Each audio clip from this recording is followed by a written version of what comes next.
Hey everyone, this is Tiffany Hurd, and I have a guest on, Ronessa. I'm super excited. This is our first recording for the podcast, and we are talking about dating abroad, marrying abroad, anything to do with travel and love. We are going to get into it. So I'm excited for my first guest, and we are going to get all the tea. We're going to get the good, bad, the ugly, and everything in between. So the reason why I started this podcast is because who doesn't love love, right? And so I wanted to reach out to people because I want to hear their stories. I want to hear your comments, and I love travel most importantly. So I thought we could combine the two. And Ronessa, I'm going to let her introduce herself, and then we're going to get straight into it. So Ronessa, you have the floor. Hello, I'm Ronessa. Most people get it mixed up, but it's okay. Sorry. It is okay. I am a wife married to a Igbo Nigerian man. I just got married in November of 2022. Um, Congratulations. Thank you. I appreciate it. Thank you so much. This has been a very exciting journey, also a scary journey. And I'm just excited to share my experience with other people and also to encourage other people about how dating outside of the US can be, especially Nigeria. And so I want people to keep an open mind to it. So that's why I like to talk about it, like to help other wives and give them input because it's such a beautiful thing. Right. Okay. So let's go ahead. Let's back this up. So, well, first of all, tell me how to say your last name as well. Let's get that straight real quick. Okay, so my last name, my new last name is Ananiji. Ananiji. Yes. Okay. Okay. I got that right. Okay. And I think it's important because there we can do a whole different discussion on making sure that we get people named properly, right? Because we can get names right from Germany and other places, so we have to get our African names correct as well. So that's why I want to ask you about it. But let's back it up. So tell me, how did you all meet? Where did you meet at? Okay, so first of all, my first time traveling to Nigeria was in May of 2021, and I went with a friend and her husband in support of my friend because she lost her father there. So we went there. We were her support, and we of course visited the villages and looked and traveled and toured around. And so we definitely saw a need in her village with the lack of supplies and things of that nature. So after that trip, we were like, hey, let's do a mission to provide them with this, that, and the other. So came back home, digressed, kind of dug more into this mission. We planned another trip for November of 2021. Oh, The so only whole like 6 months later. 6 months later. Oh yeah, what? Okay, this is what I love when people say that they're going to do something, they actually show up and do. I can't tell you how many times I meet people and they're like, "Oh, let's collaborate, let's do this," and then you follow with them and it's crickets. So I have to give you kudos for returning Yes.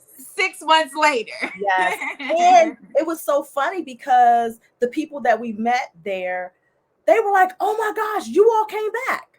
They were so happy to see us. They thought that we had forgot about them.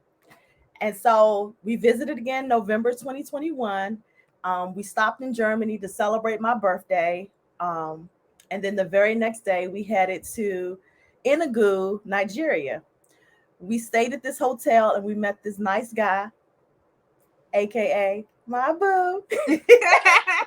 But the initial meeting was nothing of a relationship. It was just a friendship. It really was.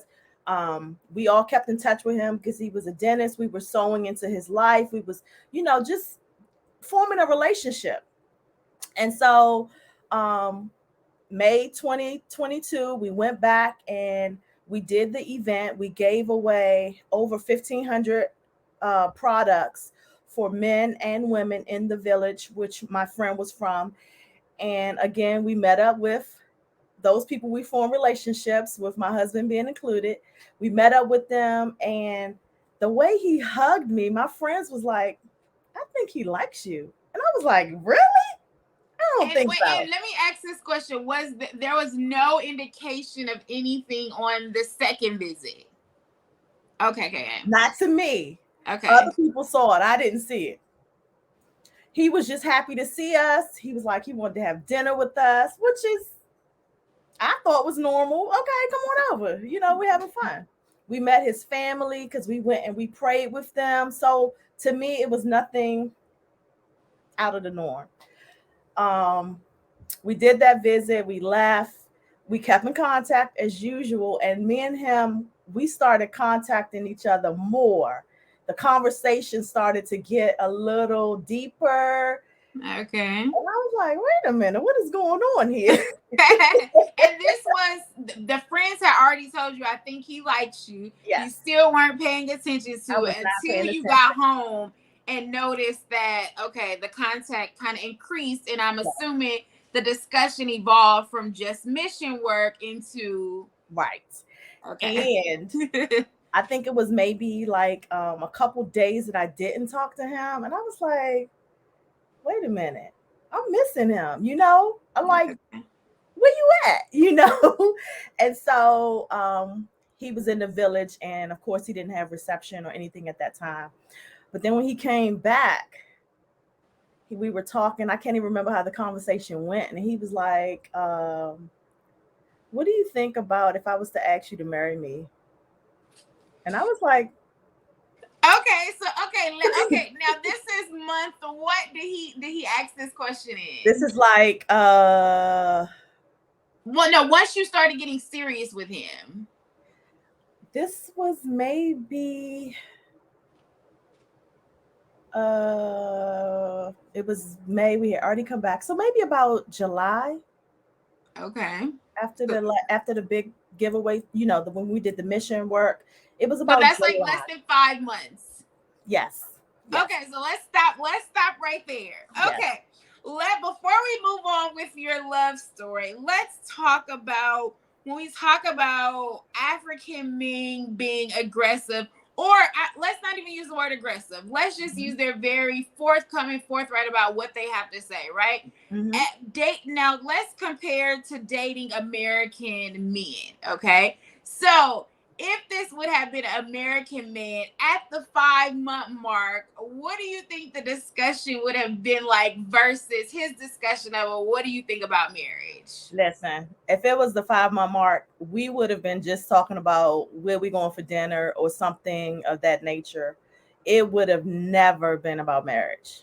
It would have Right. So that's the thing that I find, and not to compare, but let's compare because we're African American women. Mm-hmm. When it comes to dating, it could take years before they mention the M word. Okay. And Exactly. that M word is marriage, Mm-hmm. right? On the opposite end, and again, we're not talking about all Africans. Clearly, it's 54 Right. countries in Africa, but we're just talking about our experiences. Exactly. And I find that they will often speed up the process, so to speak. So, like my husband said, when it's something I want, I will go after it.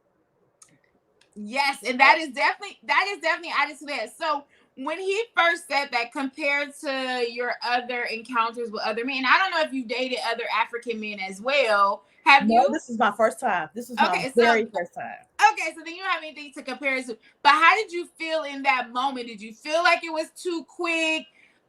Were you happy that he's talked about this? Like, what was going on in your thought process when he said that statement or that So, question? so I was shocked. I was like, wait a minute. I know this man ain't just, and I had to go back and reread it. And then another person who knows him here in the US, she's like a mother figure to him. I showed it to her. I was like, wait, did you look at the, I couldn't even find no words. And one thing that added to it was I was married before. I divorced my husband because of infidelity, and um, he, my current husband, he knew everything, so we had talked about that and everything. So for him to ask me, and I'm like, okay, am I ready for this? Am I ready to allow someone in my space yet? Am I ready to commit myself? Because I'm just coming out of a divorce. So I really had to sit and examine myself to see if I was ready for this, if this was really what I wanted. And so I brushed him off. I didn't give him an answer. He asked me probably about 3 times. And I kept saying, no, you're young. You need to go explore the world and um, live your life, try things, Is He there a big age difference? There is an age difference. I have never told anybody the age difference, Okay. but there is an age difference, and he was adamant about it will work. Don't you have faith in God? If you believe in God, He brought this together, and so forth and so forth. And I was like, I'll think about it. Okay. But then he said something. He asked me a question one day, and it had been something I was praying about, and I never told anyone. He said, "Babe, can we do ministry together?" So when he said that, I was like, "Yeah, yeah, I'll marry you." That was it. That was So it. okay, so you felt like that was a sign by God. Were you praying for your next husband or whoever you were dating with after that you guys would join in ministry? Yes, that's what I was praying for.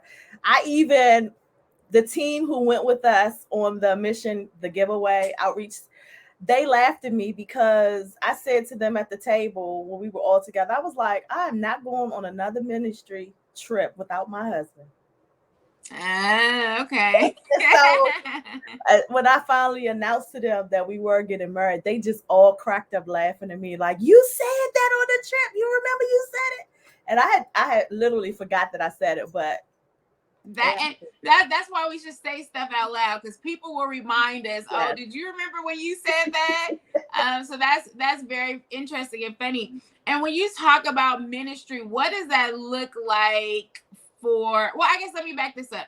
So let's finish the story, because I got lots more questions. Oh my gosh.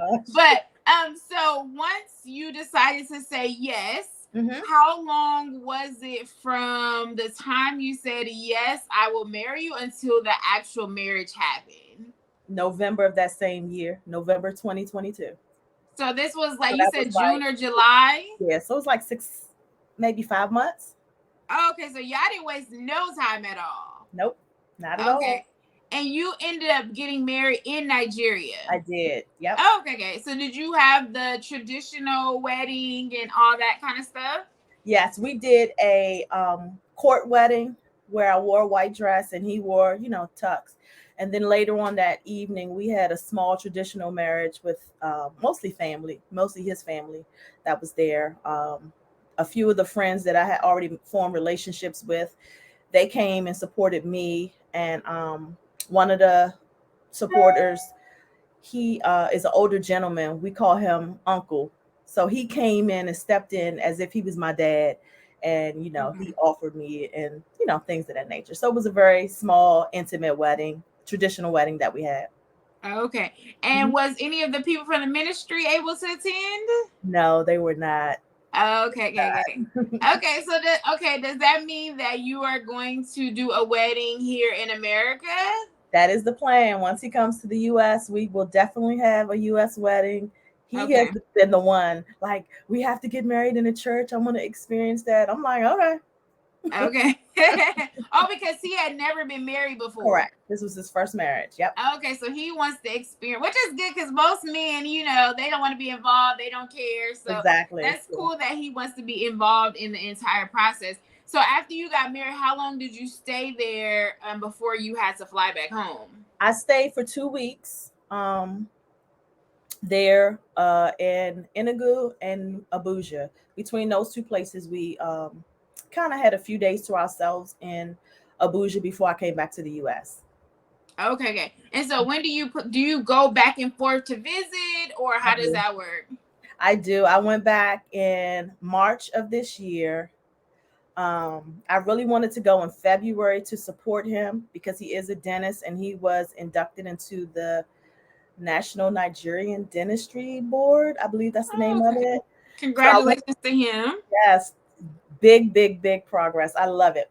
But because of elections and the atmosphere during that time, I wasn't able to go. So I went in March and we kind of had like a honeymoon where we spent time in Lagos and just enjoyed one another, enjoyed the culture.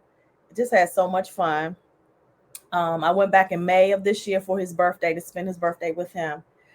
And then I may go back in August and then again in November. Okay. So how do you deal with the in between times where you all can't be together? How do you make the relationship work in terms of communication, or I don't know if you guys do activities together, like how does that work when you can't physically be there? So the communication is extremely important.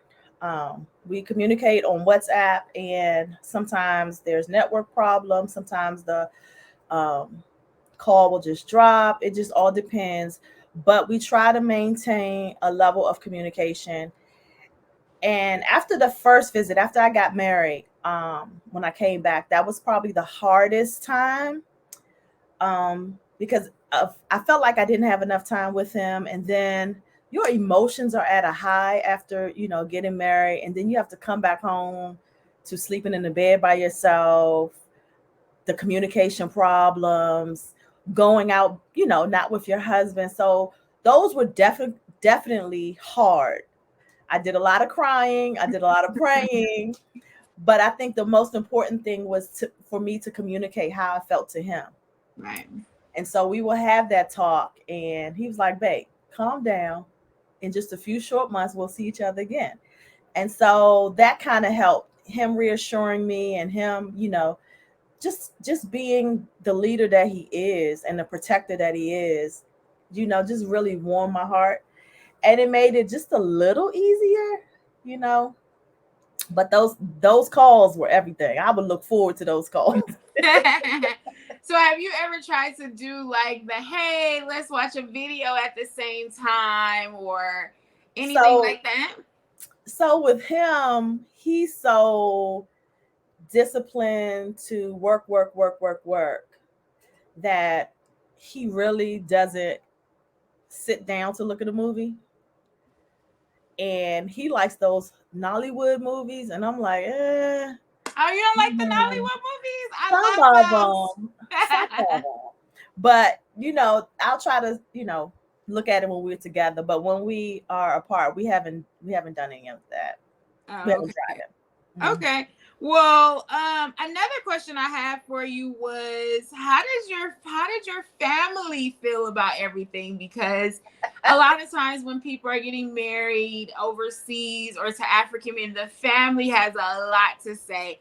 And you were married, or you were only, I don't know, engaged, or the whole thing transpired very quickly. So how does your family think about that? So, um, me and my family, my immediate family, my children, I have daughters. They were all okay with it. I sat down and I talked with them. They've met him. Other family members, like my siblings, they all kind of met him. Um, my brother, who is probably the one I most care about. Um, Before I left in November, my pastor kind of put together a Zoom call in which they all prayed for me. And my brother was on that call, and my brother said to me, he said, I've been praying about this, and God has given me peace about you doing this. And so he said, I just want you to know you have my blessing. And so Okay. once he said that, it didn't matter what anybody else had to say. I was just like, I trust my brother that much, and I trust his judgment. And once he said that, that settled it for me. So I don't care what anybody else have to say. They're not going to come to me and say it anyway. So continue to talk behind my back and have a field day, because I'm loving it. Okay, so that was good. So you're is this your older brother? Actually, he's my younger brother. Oh, he's your younger brother. Okay, Yeah, but just that person was super important that you had exactly. their blessing throughout it all. Yep, Okay. definitely. I like to hear that because I hear a lot of stories where it's the opposite, right? Yeah, yeah, The family's not okay with it, and then there's strife in between that. right. You never want to go into a relationship or marriage where there's issues with the family. You want everybody to get along, for it to be Exactly. cohesive, like, Yeah. and Hmm. so the fact that he gave you his blessing so that you could also have peace Yes. is actually great.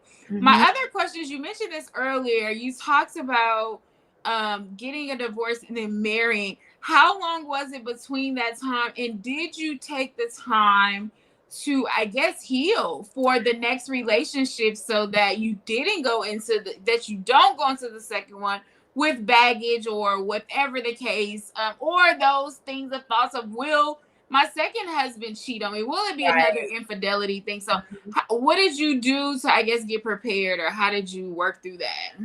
So after I initially filed the paperwork needed in the courts to start the divorce proceeding, I went to therapy. I signed up for therapy and I went through, um, I can't even remember how many weeks, but I promise you that was the best thing I could have ever done.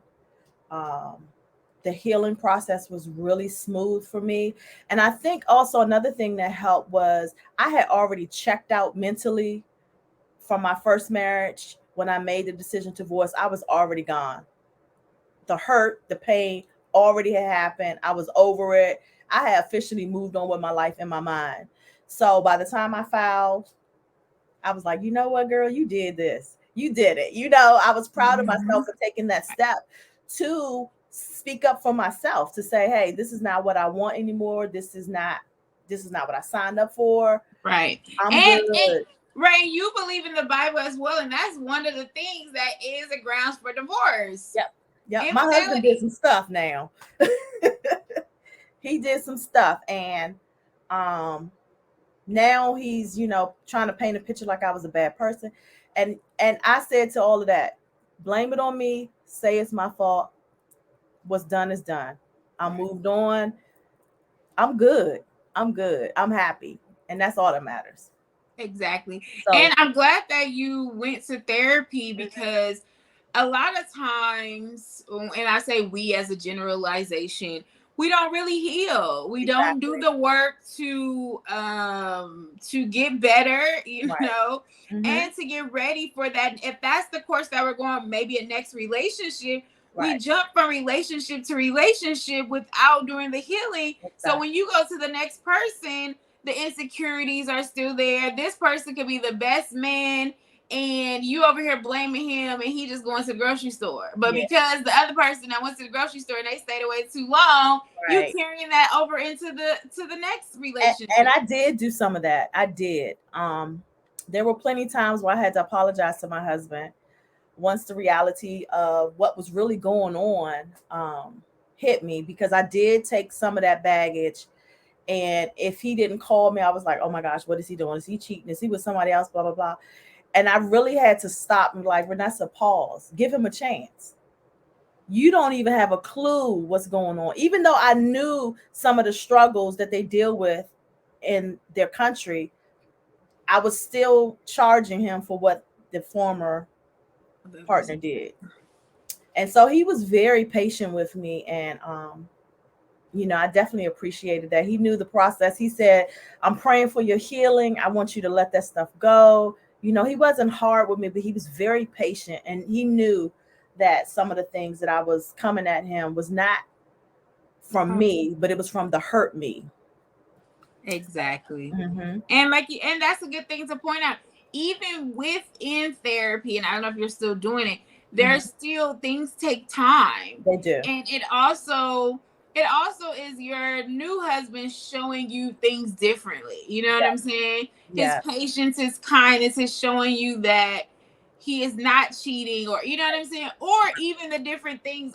Again, he's in his hometown, so it's a little bit different with the networks and with the outages and all that Yeah. kind of good stuff.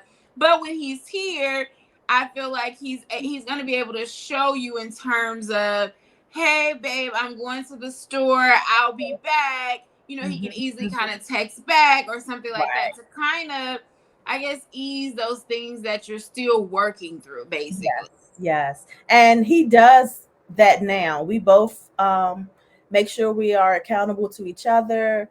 If he's going to have a busy day, he lets me know, hey, this is, I got to do this, this, this. And I'm okay with it now. I'm more comfortable and confident that he's doing, what he said, and he's working hard. And we also share locations with each other. So that helped too. I don't really look at it, but he does.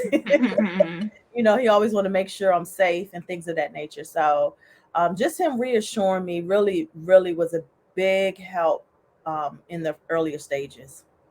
And when you talked about ministry, you said that you want to do ministry with your Mhm. husband. Like, what does that look like?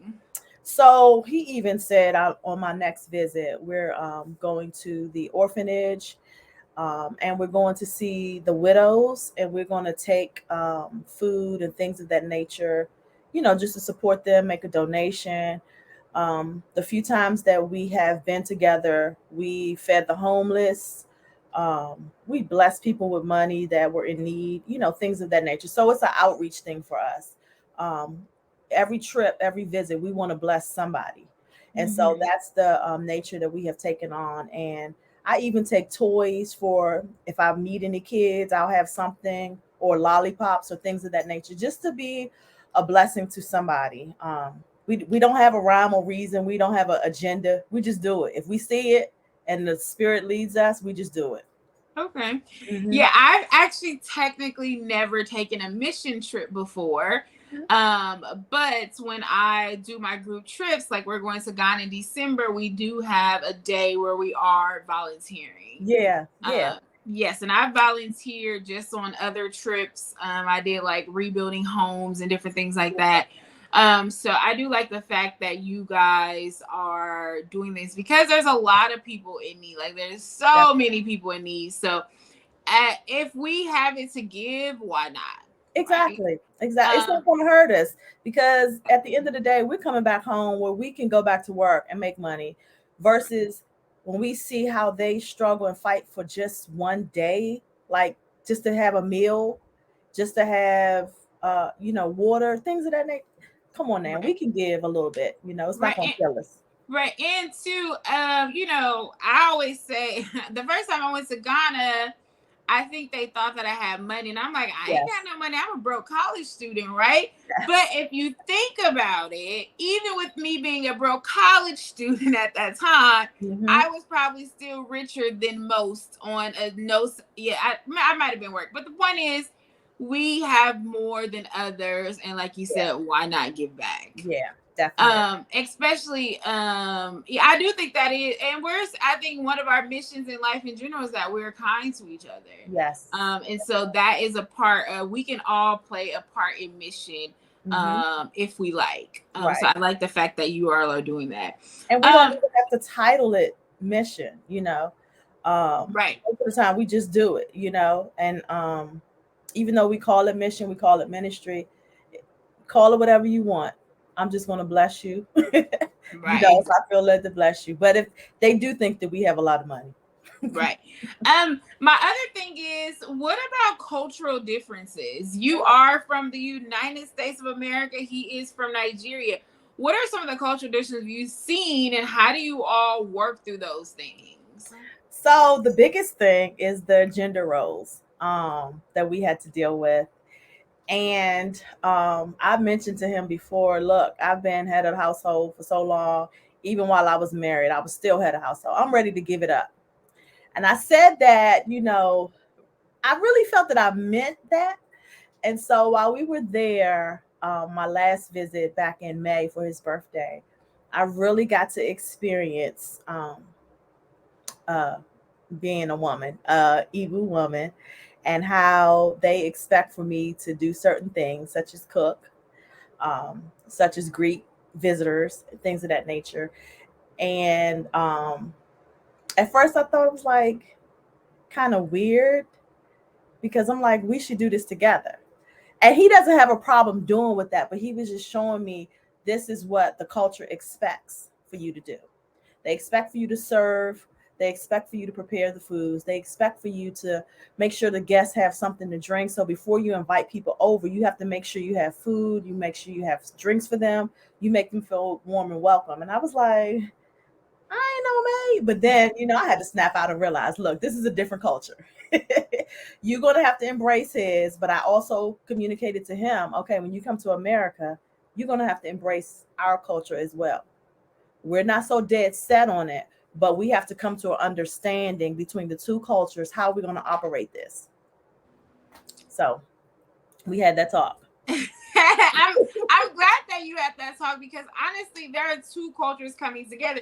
And the gender roles is a real thing when It it is. comes to African cultures. They do expect for women to do certain things. Exactly. Now you have individual relationships where, of course, that's not the norm. But Mm-hmm. if you were living there, that probably will be the norm. That would And be for the you, norm. you like, hold up, I don't do all this. Right. And Right. two, like you said, if you are used to doing it all the time, you don't want to do it anymore. You're like, Exactly. I'm tired.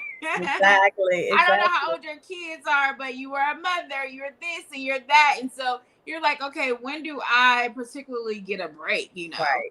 Right. So I'm glad that you guys had that discussion to be like, hey, Mm-hmm. I'll do it your way right now.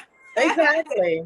But then when you come here, we got to come to a different type of agreement, right? Exactly. Exactly. Because and two, I think the difference here is, and when it comes to gender roles, a lot of times we are going to work. Mm-hmm. Okay, that's off the top. Yeah.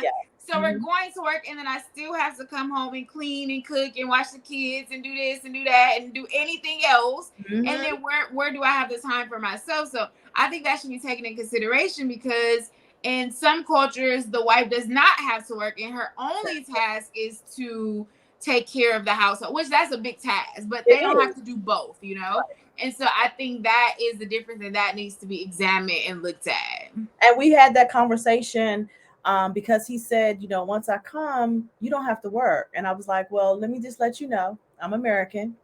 I do have certain things that, I like and I want to do. So I'm still going to work. That's not an option. I may not work as hard, but I'm still going to work. And we're going to hire a maid.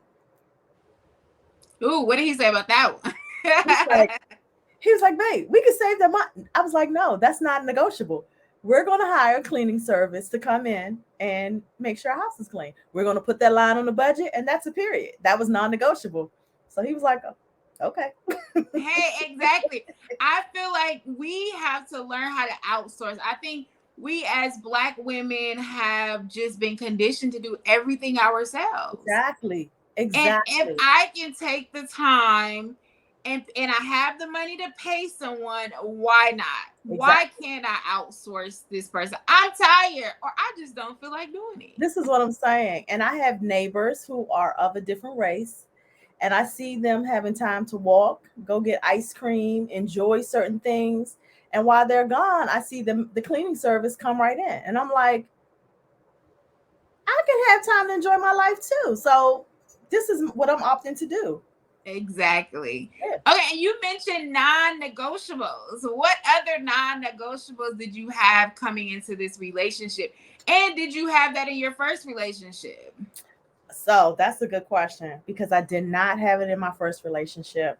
There were a lot of things that me and my first husband did not discuss.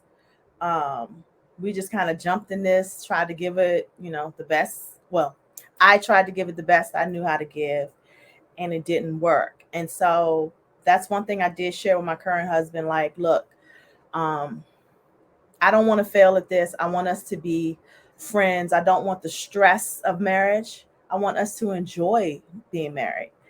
And so I think one thing that helped is us being afar apart because we are forced to communicate. We are forced to share our feelings. We're forced to do this, talk about everything. And so that has helped tremendously in this relationship. And I did not have that in my first marriage. We went months without talking in the same house. Oh wow. Yeah. Okay. Yeah. So those are definitely things that you want to change for this new relationship for Exactly. sure. Yep. Okay. Definitely. And I'm glad that the thing about it is we have to take lessons from each relationship that we have. Exactly. And that is one of the things that you're taking, like, okay, that didn't quite work over here. So what are we going to change over Right. here? Right. We're And that talking about communication. everything. Right, exactly, exactly. Like nothing at this point, nothing is off the table. Exactly. Yep. Yep. Because we need to be we want this to work, like, That's you know what I'm right. saying, we want it to be to death do us part, you know. Exactly. And so these are some that, I mean, we can't control anything, but some of the things we can put into place to ensure that these things are happening. Yes, definitely. We put those security measures in place. We put check-ins in place. We have access to our marriage counselors. We contact them anytime we think we need to talk. So we have put a lot of measures into place to try to help us to be successful this time. And that's so. How did he feel about? Because African Americans act like they got an issue with therapy, okay? And men at that, black men. Now they're again, we're not saying every black man, but how did he feel about marriage counseling and or continuing therapy? Because are you guys going to continue the therapy together once he comes here as well? Yes, we're going to continue the therapy because with us, first of all, he's going to be dealing with the culture shock when he comes. And then on top of that, learning a new place and everything that goes into it. So we are definitely going to have couples therapy, and he's going to also have therapy for himself. And so he's very open to it.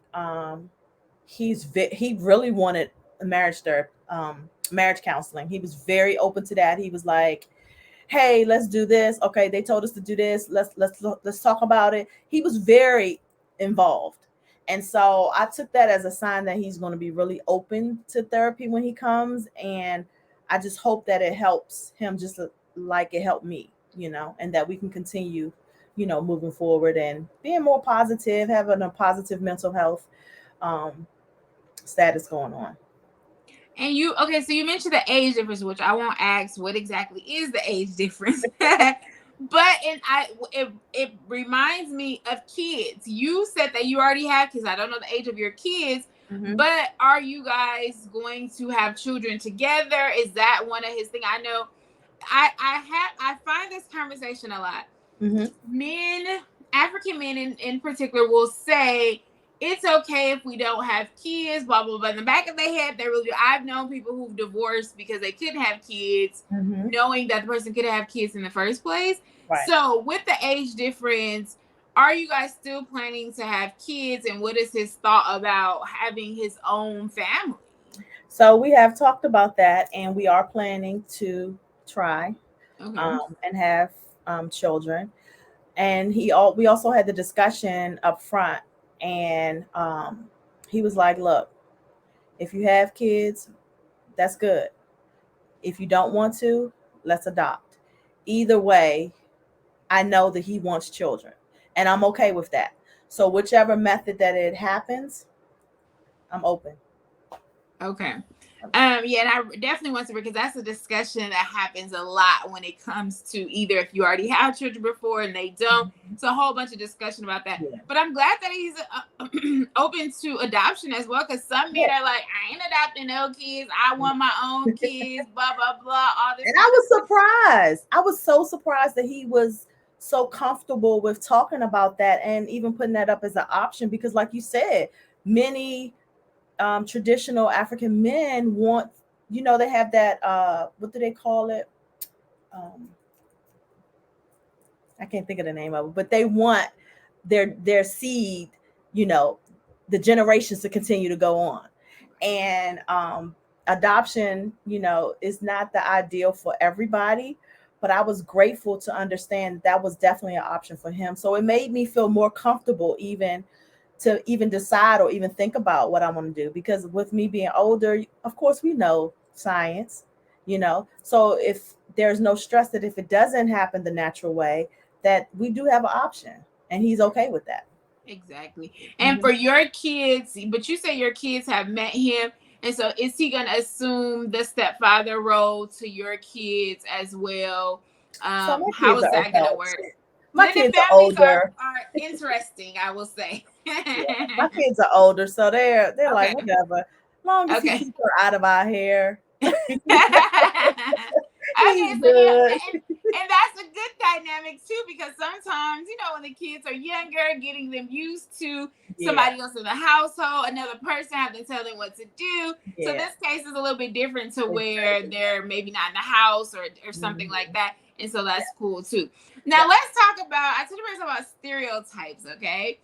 So what do you say to those people that talk about stereotypes when it comes to Nigerian men? People say they're scammers, don't date them, I wouldn't trust them, they're going to do this, they're going to do. What do you say to that the stereotype. So every person who has said that to me, I instantly shut them up, okay? Because I said my response is I was married to a scammer for 12 years and no one had anything to say. And he's from America. And he was from America. And they usually just like that's they don't have nothing else to say after that. And Right. so that has been my answer, which is not a lie, which is not far-fetched. That was the relationship and nobody had a word to say. They were so dead on making your marriage work, blah blah blah. They didn't care about anything else. But now that the person that I'm with is not from here, he's from Nigeria, where we all know that the scammers are there. Yeah. um, they have something to say. But little do they know that um, one of the guy who I said who stood in as my Nigerian dad, he used to work for the Secret Service in Nigeria. Hmm. So he did a pretty intensive background check. But if you would have just asked, snap for the background checks. exactly. I mean, he went so far as to asking questions about his tribe and going and visiting and finding different information about him. He did all of that. But if you would have took the time to just ask questions before assuming, you could have felt more comfortable about the answer that I was going to give you. But because you want to jump to that, Right. I gave you what you wanted. but I feel like that's a good comparison to make, because I feel that people often forget that a man is a man, that's a man, that's a man. I don't care if he's from America, Exactly. if he's from Africa, if he's from Europe. You're going to have men that, of course, are going to scam, but you're going to also have your good men. So I feel like everywhere. And like Everywhere. you said, you were with somebody, your words, not mine. Your Yep. ex-husband was a scammer. Exactly. He was. He From scammed me. America. So exactly. So And I have some family members who still contact him after they know what he did to me, and they're just like, "Oh, I have so much sympathy." You got sympathy for him? I mean, right. come on now, come on now. Let's be real about things. You knew exactly what he did. Anyway, next, go ahead. Next question. Right. So yeah, so I always like to touch on that, because even people listening to this podcast may say she married this Nigerian man in 6 months, and they will come to their own stereotypes or their conclusions about different things. So Yeah, I like to be open and honest on these conversations. Like, let's yeah. talk about it. A lot of people always want to throw in how aggressive they are and how headstrong they are. And from my experience, after visiting Nigeria and understanding the culture, you can kind of understand why they are aggressive Mm-hmm. behavior, because they have to almost fight for everything. Right. And then about being headstrong, they're not really headstrong. They just a man's man, a and leader. listen, let's talk about real quick this whole word submission, right? Yes. Mm-hmm. And you're speaking from a faith perspective, so that's in the Bible. And Mm-hmm. my perspective on that is I have no problem submitting to my man that is leading how they're Correct. supposed to be leading. That's it right there. It's easy to submit. The word submission is not the problem. It's It's not. behind the man that's talking about submit. But remember, I Mm-hmm. think people also forget this part of the Bible. That man that you're submitting to is submitting to God. Thank you. And Thank so you. if they're submitting to God, then the rest flows along the way. So submission Listen. is not hard when it comes to that. So I don't know. What is your thoughts about submitting? So, in my experience with my husband, when I go to Nigeria to visit him, I instantly, as soon as I get off that plane, I'm living the soft life. My husband makes sure everything is in place. He makes sure I don't have to do anything. He just not control, but he makes sure things in place. Like when we go out to eat, he's the one, he goes down the receipt to make sure the prices are correct, that they match up. He is the one who talks to, okay, let's get this ride. Oh no, we're not going to pay that price. He's the one who does all of that. In my former relationship, that was me. I had to do that plus everything else. So when I'm with my husband, I sit back and relax and enjoy it. If you call it submission, call it what you want, because I'm enjoying. I'm Right, enjoying. but I mean that's a great feeling because like you mentioned that earlier, like you just want to be in a place where you can sit back and relax. Exactly. And for you, that's like that you giving him googly eyes, like I love you even more. Listen, that is such a turn on to me. Like, Right, babe, and we didn't woo! even listen. We didn't even talk about intimacy at Oh my all. gosh. But really quickly, let's tap into it. We got a couple Okay. more minutes. Yeah. In terms of intimacy, I think men forget that intimacy happens before you even get to the bedroom. It So does. if these are things that we're out to dinner, you taking care of, and that's the things that I want. By the time we get home, I'm ready to go. Exactly. That part. And I want to also add that is different from the US. The level of intimacy in Nigeria versus the US is a completely different thing. And I had to learn that. Yeah, it's different.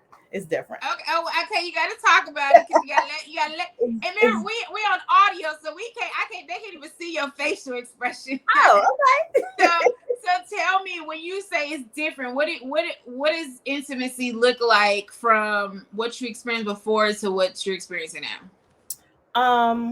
So to be honest, I never experienced this level of intimacy. Mm. Um, And even that's saying a lot because you said you were with your ex-husband for 12 years. So exactly. I've never experienced this level of intimacy that I have experienced with my husband, and um, it's very different. Even though in the U.S., I think we're more passionate about sex versus in Nigeria, they're more agenda. If I can say that, like, bam, this is what it's supposed to be. Where in the US, it's more passion, it's more fire, it's more mutual satisfaction versus Nigeria, where it's okay, we're doing this to procreate, if you get what mm-hmm. I'm saying. Mm-hmm. So there's some things that I have to teach my husband, and that we're working on that, and we're communicating about that, and I'm And I trying to love make him that. understand. And each relationship is different. So what Yes, I did in the last relationship, I have to maybe do something. And my thing, as long as they are teachable. If you thank are you. teachable and Yeah, I tell you this does not work, don't take it as a bad thing or right. I'm not doing it right or this. No, Mm-hmm. just take it as this is what I enjoy. And I feel like as women, we have to speak up. You will hear a lot of stories where people say they've been married for forever and they're unsatisfied because did Yes, you say anything to your husband and let him know? exactly. And I'm not listen. The point, not the point of marriage, but one of the points of marriage is so that we can have sexual intimacy. And if I'm not being satisfied, Exactly. that is a problem because I need all my satisfaction. Okay, Hello. this is the time where God says that I can do this, right? Yes. So if Yes. I can do this, we need to get this We're gonna correct. do it. we And need to get I think also that this experience have even taught me to speak up in that area, because I would have never said anything. I would have just took it the way it was and be like, okay. But now, no, we're gonna talk about this. right. And talking about the foreplay is important too. Let's Yeah, talk about yeah. that as well. We ain't gotta really They talk they about it, don't but do a lot of foreplay. They I have to teach him that. hey, that's why I'm saying us teaching them again these little things Yeah. that is important. And I think men are easily able to do what they need to do real quick. Yes, they are. Women, we need to be oiled and buttered up, okay? Whether it's Yep. mentally, Yep. emotionally, we need a little bit extra work. And so I need you to put the time in to Yeah. kind of get to that point to where it's like, okay, we both ready to go. You know what I'm saying? Exactly. So yeah, And I love it that he's being teachable and that you're speaking of like that. To me, yeah, that's most important at the end of yes. the day. Because Yeah. if they gonna get what they want and what they need, I need to get mine in too. Hello. Hello. That's how we're gonna do this. You satisfy me, I satisfy you. That's how this works. It's a And it's me mutual telling right. you, exactly what needs to be done to satisfy me, this is still intimate. Exactly. And it's just going to take it to the next level. There you go. Mhm. Exactly. And then my last bits. So you are soon enough. You guys are doing all the paperwork for him to come to America. Or are you gonna go to live in Nigeria?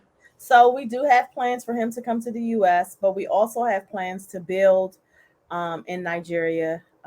Once we got married, my husband was gifted his property in the village, and our goal is to build a home on that property. We also have transportation business that we have going on um, there, so we will be primarily living in the U.S., but we will go back and forth. Okay. All right. Well, this was a wonderful conversation. I feel like we delve a little bit here, a little bit there. Yeah. So let us know if there's anything that you have going on that you want to talk about, or if people can reach you if they have questions, because people will hear these stories and like, hey, girl, I need some advice. I got a question. So where can people reach you at? So the most common place to hit me up is either on Instagram, and it's my name, Ronessa, RonessaK, the letter K. I'm also on TikTok. I can't even remember my handle. But I we'll think make sure to it's get all we'll make yeah. sure to all get your social handles. But Yes. any last 30-second advice that you have for people that are getting into an international relationship? One thing I want to say, because I do talk to a lot of fiancés and a lot of wives, they inbox me and ask me questions, is the main thing I want to tell everybody: go visit before you get married. Go visit, look at Absolutely. how he lived, look at the culture, look at all of that before you say I do. Don't make your first trip the I do trip. That girl, yes. I don't see how people do that, but that's a Me whole neither. nother conversation. Me neither. We ain't got time to delve into that conversation, but I totally agree with you.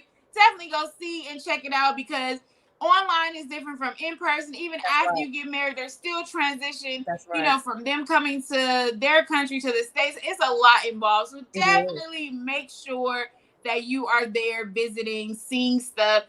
Because remember, people can only be so good and nice for a while. Then they begin to show the true colors. So There let you go. that come out And and you'll then see the true decide. colors in that heat. Exactly. All right. Well, this was great. And I'm super excited. This got me Me excited for too. the next coming series, and so we'll be having more stories. And so I'm excited. But this was great. Thank you so much for coming on. I appreciate it. I appreciate. And kudos for being the first person to come on. Thank you so much. And I want to also say thank you for even speaking on this topic, because I didn't know before I got married. And then after I got married, I saw there was a whole world of women who were married to people internationally. And so thank you for speaking on it and allowing me to just share a little bit of my story. I All right. appreciate it. And remember, on Facebook, there's so many Facebook groups as well. So you can build community and different things like that. So definitely check out those things. All Definitely. right. Well, until our next episode, peace.